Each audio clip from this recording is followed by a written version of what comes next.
to begin today with 99 days left before the midterm elections.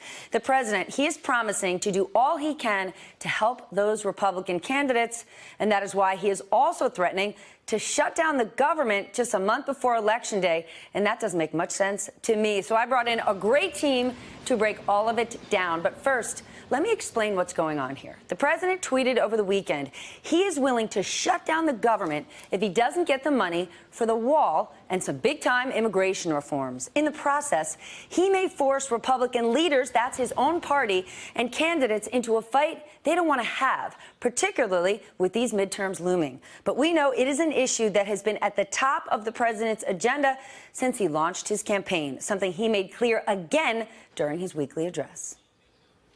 We must enforce the rules against visa fraud, illegal overstay, illegal entry, and other immigration violations and crimes. And crimes they are. Believe me, crimes they are.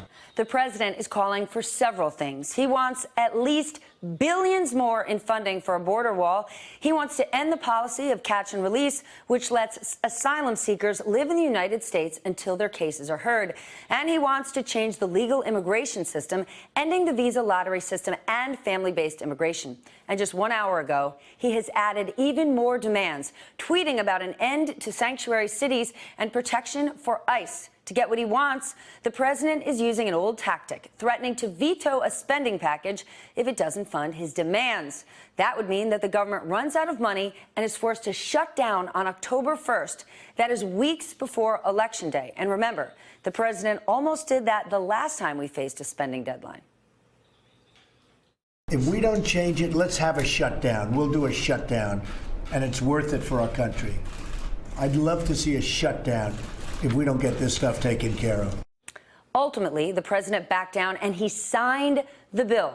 But he clearly felt backed into a corner, and he issued a stark warning to Congress after he signed it.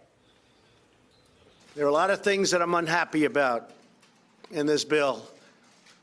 There are a lot of things that we shouldn't have had in this bill, but we were, in a sense, forced. If we want to build our military, we were forced to have. But I say to Congress, I will never sign another bill like this again. I'm not going to do it again.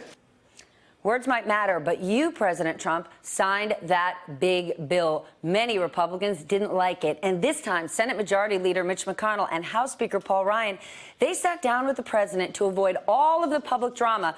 And here's how Politico described the meeting last Wednesday. Quote, McConnell and Ryan laid out to Trump that they will prioritize less controversial bills before the fall's September 30th funding deadline and leave a brutal fight over the border wall funding until later in the year. Trump made it clear to GOP leaders that he still wants $5 billion down payment on his wall this year, but he signaled to the leaders that he might be willing to wage that fight after the midterms. Then after the meeting took place, both Republican leaders appeared confident that the threat of a shutdown was off the table. As far as the wall is concerned, we've gotten some wall funding already underway. That is being funded. But I think it's not a question of if, it's a question of when. And the president's willing to be patient to make sure that we get what we need. We feel very good that we are on the same page and in sync with the administration and the president. Is the funding of the border wall going to wait until after the midterm elections? Probably, and that's something we do have a disagreement on. And so Homeland Security won't get funded before the midterms? Probably not, but most of the government will be covered. So you're not worried about a government shutdown before the midterms? No, that's not going to happen. Hey there, I'm Chris Hayes from MSNBC. Thanks for watching MSNBC on YouTube. If you want to keep up to date with the videos we're putting out, you can click subscribe just below me or click over on this list to see lots of other great videos.